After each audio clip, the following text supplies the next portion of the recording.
नमस्कार, मी प्रदीप नणनकर. आपण पाहत आहात इंद्रधनुष्य. बार्शी लाईट गाडीचं नाव railway light Barshi light express असा शब्दप्रयोग पूर्वी रूढ होता. म्हणजे आपल्या देशात सर्वात सावकाश गतीनं धावणारी गाडी म्हणजे बार्शी लाईट. त्या गाडीची आख्यायिका म्हणजे त्याच्यावरती विनोद भरपूर व्हायचे.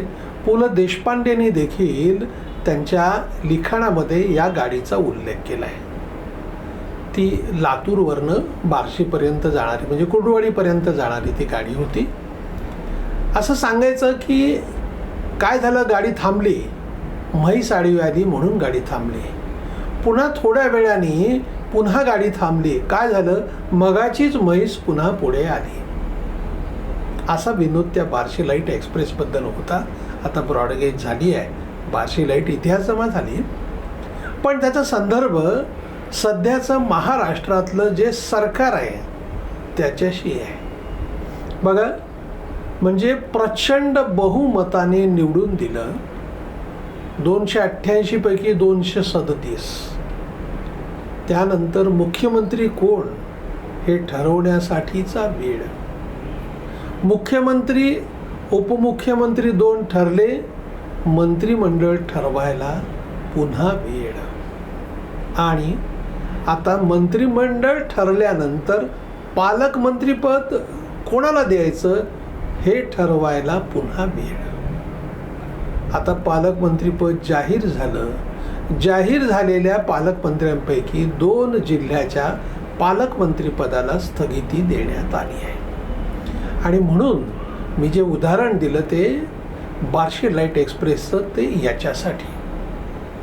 काय चाललंय कारभार एवढा शांतपणे चालू आहे, म्हणजे एवढा सावकाश, इतकं फुंकून फुंकून. म्हणजे एकदा दूध पोळल्यानंतर ताक फुंकून पितात असं म्हणतायत. हे ताक फुंकून प्यायलेत का आईस्क्रीमच फुंकून फुंकून खायलेत असं वाटावं, एवढं हे सगळं सावकाश चाललंय. आता बघा, आमचं तर सगळं आलबेल आहे. स्थानिक स्वराज्य संस्थांच्या निवडणुका आम्ही सगळे मिळून लढवणार आहोत असं बावनकुळे म्हणाले. तटकरे असं म्हणाले की कार्यकर्त्यांची इच्छा अशी आहे की स्वबळावर लढवावी. मग ती तटकरेंचं व्यक्तिगत मत आहे, बघूया आपण काय करता येईल असं बावनकुळे म्हणाले. आता शिंदेची अजून भूमिका आहे, त्याच्यावरती जाहीर व्हायची आहे. काय आहे की रायगडमध्ये आदिती तटकरे यांचं पालकमंत्रीपदाला नापदासाठी नाव जाहीर झालं. लगेच भरत गोगावले समर्थक आक्रमक झाले. नाशिकमध्ये गिरीश महाजनांचं नाव जाहीर झालं. तिकडे पण दादा गट असतील, शिंदे गट असतील, ही मंडळी त्याच्यात नाराज आहेत. आणि असं म्हटलं जातं, आता माध्यमात तर काय कशाच्या पण चर्चा होतात. उपमुख्यमंत्री एकनाथ शिंदे जर गावाला गेले की ते नाराज असल्यावरच आपल्या दरे गावी जातात, असं माध्यमांनी त्यातला काढलेला अर्थ आहे. आता हे जे रुसूबाई रुसू आहे ना, हे सगळ्याच लोकांचं जे सुरू आहे ते खरंच काळजी करण्यासारखं आहे. की असं असताना हे सगळे एकसंघपणे निवडणुका लढवतो असा दावा करतात. त्यांना मिळालेलं ज्यानं परमेश्वरांनी, म्हणजे जनताला जर आपण ईश्वराचं रूप दिलं, परमेश्वर कृपेने, जनतेच्या कृपेने जे हे मिळालेलं राज्य आहे ते नीट सक्षमपणे चालवलं पाहिजे. आपापसातले मतभेद कमी केले पाहिजेत. आता पालकमंत्रीपदात बघा ना, सगळं किती अडकलं आहे ना, आपल्यावरतीच असायला पाहिजे. धनंजय मुंडेंच्या ऐवजी तिकडे अजितदादांना पालकमंत्रीपद दिलं आहे. आणि तिथले एकूण जो विषय सुरू आहे या विषयामध्ये जरा एकदा वादंग मिटू दे, मग ठरवेल ना, म्हणजे निर्णय काय होईल, काय न्यायालयाचा निवाडा येणार आहे. घाई झाली आहे. मग धनंजय मुंडे असं म्हणाले की जाणीवपूर्वक बदनाम करण्याचा प्रकार सुरू आहे, तो असेलही. पण त्यांनी असं म्हटलं की बाबा, आता शिवरात्रीच्या वेळेला परळी हे 12 ज्योतिर्लिंगापैकी एक आहे, लोक येतील का तिकडे. बदनामी कशासाठी चालू आहे, हे जे जाणीवपूर्वक परळीची आणि बीडची बदनामी चालू आहे, मला टार्गेट केलं जात आहे, ते अतिशय चुकीचं आहे. आता कोण करतंय टार्गेट? त्यांच्याच पक्षाचे आमदार प्रकाश साळुंखे असं म्हणतायत की आत्तापर्यंत बीड जे काही बिघडलं ते धनंजय मुंडे सातत्याने पालकमंत्री राहिले म्हणून बिघडलं. आता तुम्ही मग धनंजय मुंडेंनी नाराजी मग कोणाबद्दल, आणि जे आम्हाला कळतं ते आमच्या श्रेष्ठींना का कळत नाही असा सवालही प्रकाश साळुंखे यांनी उपस्थित केला आहे.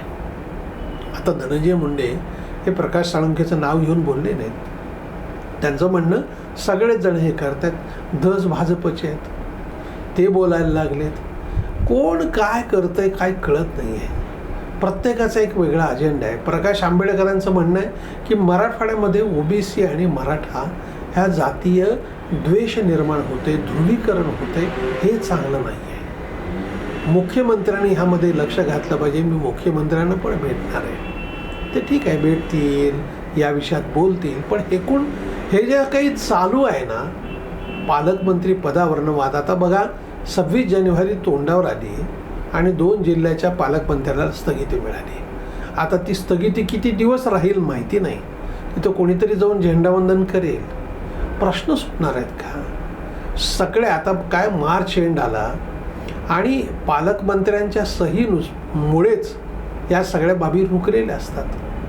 जिल्ह्याच्या नियोजनामध्ये कुठल्याला कोणत्या हेडखाली किती पैसे द्यायचे निर्णय अध्यक्ष तर पालकमंत्री असतात आणि त्याकडे सगळ्यांचं लक्ष लागलं. कारण अनेक ठिकाणी 50% देखील पैसे वार्षिक विषयातले खर्च झालेले नसतात आणि मग एक पालकमंत्र्याच्या सह्या झाल्यावर बैठका झाल्यानंतरच पुढचे पैसे खर्च होणार आहेत. आता हे जे सगळं म्हणजे गतिमान कारभार, पारदर्शी कारभार, गतिमान कारभार हा जर करायचा असेल तर सगळ्या गोष्टीने निर्णय लवकर घ्यायला पाहिजेत. आता संजय राऊत असतील, बाकी जे सगळी मंडळी असतील ना, त्यांना काय टीका करायला ते रिकामे आहेत. मग कधी म्हणतील की शिंदेमध्ये मग आता उदय सामंत हे 20 आमदार घेऊन फुटणार आहेत. कारण गुलाबराव पाटील म्हणाले होते की अहो तुम्ही आहेत ना, उद्धव ठाकरेंनी आपले 20 आमदार सांभाळावं, खास करून भास्कर जाधवला सांभाळा, असं त्यांनी टोला मारला. त्याला उत्तर म्हणून या पद्धतीनं सुरू आहे. तर हे रिकामीच आहेत मंडळी, एकमेकावरती आरोप प्रत्यारोप हे सुरू राहणार, यालाच राजकारण म्हणत असतात. परंतु महायुतीमध्ये जे काही चाललंय ते काही फार आलबेल आहे असं म्हणता येत नाही. हा आलबेलपणा ते जेवढ्या लवकर आणतील तेवढ्या लवकर लोकांची मतं की आपण केलेले तर योग्य निर्णय असं वाटेल. अन्यथा लोकांच्या मनामध्ये जर अशी भावना निर्माण झाली अरे आम्ही घेतलेला निर्णय योग्य होता की नाही, तर मग गडबड होऊ शकते. धन्यवाद. आपल्याला हा जर व्हिडिओ आवडला असेल तर तो लाईक करा, फॉरवर्ड करा व सबस्क्राईब करा.